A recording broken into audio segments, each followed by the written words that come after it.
Are you guys seeing this, man? Amazon's going insane in the aftermarket. We're hitting $260 a share after the company demolished earnings. So we have to break down Amazon, of course, and go over Apple, which it's quite the opposite for Apple. Earnings were solid, but the stock's down, I think 6-7% last I checked. So we have to break down Apple, Amazon, and go over a couple other stocks I'm watching right now, one in particular that I'm keeping a very close eye on. And guys, the overall market crushed it today. Let's just dive into it and start off with that. The Dow went up 1.2% on the day. The Qs went up over 3.3%, and by the way, they're up even more in the aftermarket as we had the S&P 500 go up 1.7%.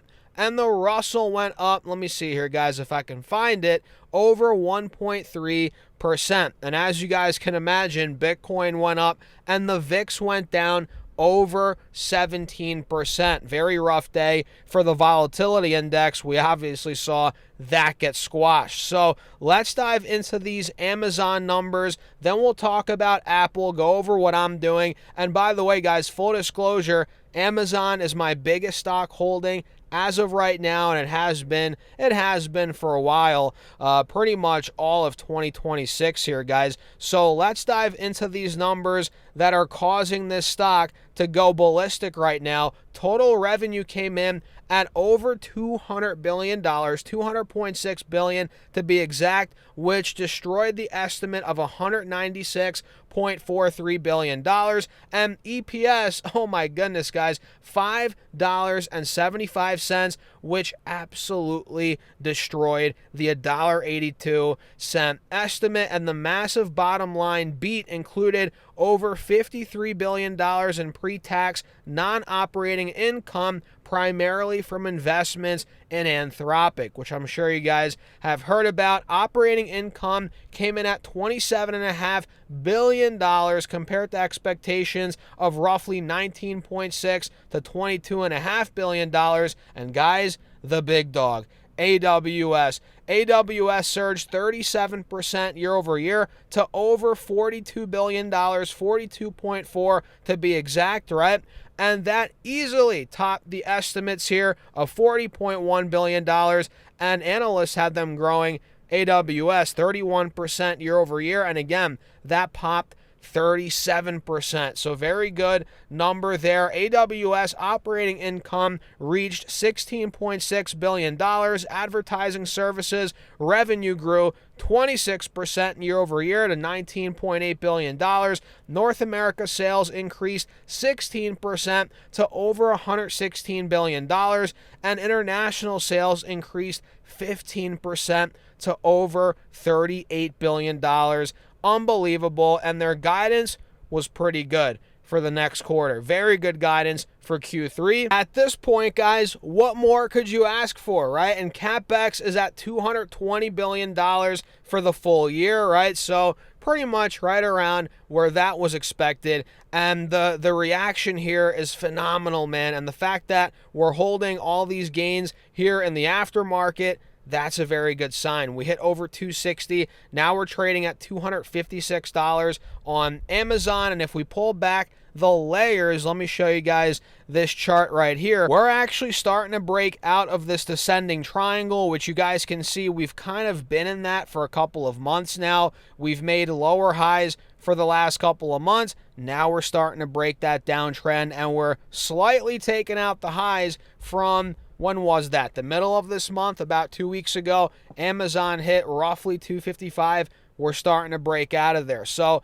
I'm ecstatic. I couldn't be happier with their earnings, and the fact that they crushed cloud, kind of like what we saw from, not Amazon, Microsoft, right? Microsoft set the tone. I'm sure you guys saw their reaction today, their stock's reaction. This is very similar to what we're seeing with Amazon. I'll take it. I love it. Now, let's talk about Apple, which, guys, Apple is quite the opposite. And we can't knock Apple way too much here. Their stock is down a good chunk here, 20 bucks in the aftermarket, but it was at all-time highs heading into the print. Now this thing's actually falling off a cliff. Wait a second, guys. What happened? Maybe that earnings call didn't go that well. 6% down in the aftermarket. And again, this thing was at all-time highs. I'm not too mad about it. In fact, this pullback might honestly be opening up an opportunity here in the low 300s. I'm not going to lie. It actually looks pretty good for a trade, even for an entry as a longer-term play because, listen, the overall story with Apple, the fact that it hasn't been obviously investing tons into CapEx, AI infrastructure, it's kind of avoided that, unlike other hyperscalers, right? That's not what Apple's trying to do here. The fact that it's avoided that insane CapEx spike, that's helped the stock. And at this point, if that narrative continues, investors seeking out companies not going crazy with CapEx regarding AI infrastructure spend, more money could come into Apple. That's the reality here. So the stock is down in the aftermarket. Chart looks phenomenal, so I'm not going to, knock them too much. And that's after they reported, let me run through these numbers quickly, guys, $109.42 billion versus $109.04 billion expected. That's revenue up 16% year over year, and EPS came in at $2.02 versus the $1.89 expected, and that included an 11% boost from a U.S. government tariff refund, which we're not going to talk too much about that, but that's interesting. Net income, it came in just under $30 billion, $29.8 billion versus $23.4 billion in the same period last year, and gross margin came in at 50.1%, which included a roughly 2 percentage point benefit from the tariff refund. And iPhone revenue came in at $54.25 billion, up 22% year on year. That beat, that's good. Mac revenue destroyed the estimate, $10.35 billion versus $8.74 billion expected, and iPad revenue missed, $6.19 billion versus $6.92 billion expected. Services, $30.74 billion versus $31.22 billion expected, that missed, and Greater China revenue missed as well, $18.8 billion versus $19.6 billion expected. So Apple, iPhone's looking strong, Mac's looking strong, but some of their segments are weak right now, year over year, based on the comparables. Not the end of the world, but for a stock priced to perfection, right?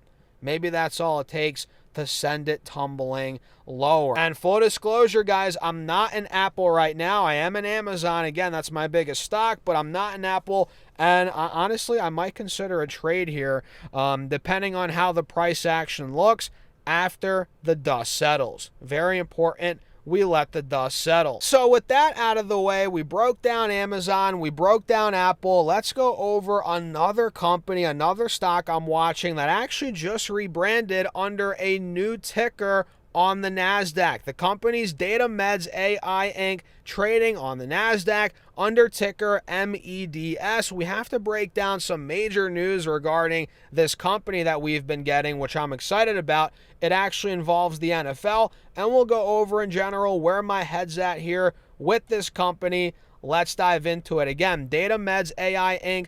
on the NASDAQ. It's ticker MEDS. And the company's quite interesting considering what we're hearing now with the NFL. NFL Alumni Health partners with Wellgistics Health, which again, they rebranded to DataMEDS AI. Again, MEDS on the NASDAQ. NFL Alumni Health partners again with Wellgistics Health, now DataMEDS AI, to deploy technology to actually improve health outcomes for former NFL players and rural communities. Let's dive deeper into this big news we got, which this company, right, DataMEDS AI, is a health information technology leader integrating proprietary pharmacy dispensing optimization AI, that platform's Einstein RX, into its patented blockchain-enabled smart contracts platform, Pharmacy Chain. They today announced, and this was a couple months ago, but it's still very relevant here in heading into early August, guys,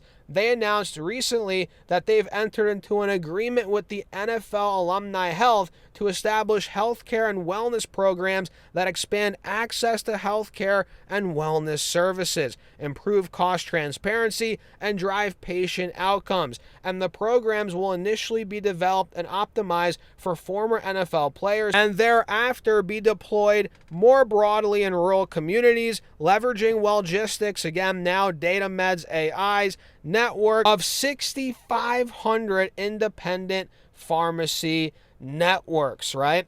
And this partnership will initially focus on improving key health priorities, including mental health, weight loss, sleep apnea, cardiometabolic disease, pain management, and long COVID. And DataMEDS AI said, we're excited to partner with NFL Alumni Health as our first white glove client around whom we intend to optimize Einstein RX and pharmacy chain to deliver the best healthcare experience for organizations. And they also said, we have been making good progress with the integration of our point of sale Einstein RX tool into the pharmacy network pharmacies, and this now allows us to actually start developing new business for organizations because we can appropriately route prescriptions to locations that offer our full suite of services. And there's something very exciting coming up here, guys. DataMEDS AI expanded their license with DataVault AI for data-driven outcome healthcare focused blockchain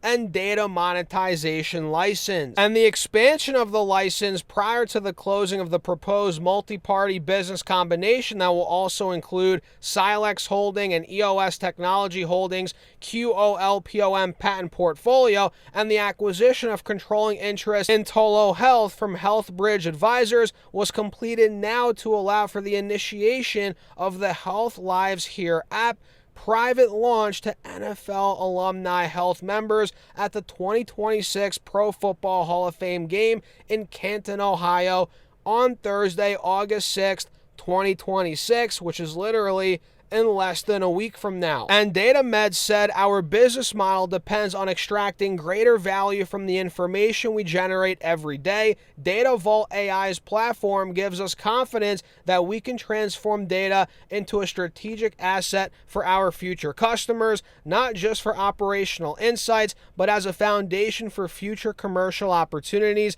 and customer acquisition strategies. And on top of that, a couple of months ago, we got news that they targeted expansion, right, DataMEDS AI, into a $6.3 billion mental health software market with strategic investment into stealth mental health AI startup. And on top of that, back in April, we got news that DataMEDS AI and Care PharmTech executed a joint venture expanding access to over 200,000 patient lives. The joint venture aligns clinical, operational, and commercial teams across both organizations, enabling more seamless coordination between providers, pharmacies, and patients. So guys, I am watching this stock very closely. Again, on the NASDAQ, ticker MEDS, the company's DataMEDS AI. Add them to your watch list, and full disclosure, I'm not a financial advisor. I currently own 0 shares of this stock, which is subject to change. And of course,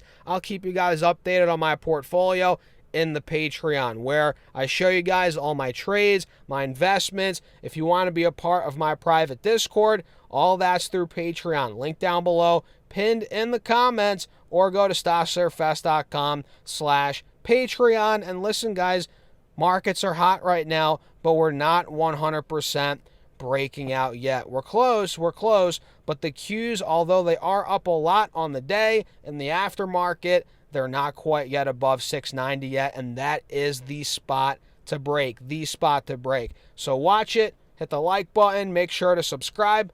I'll see you guys later.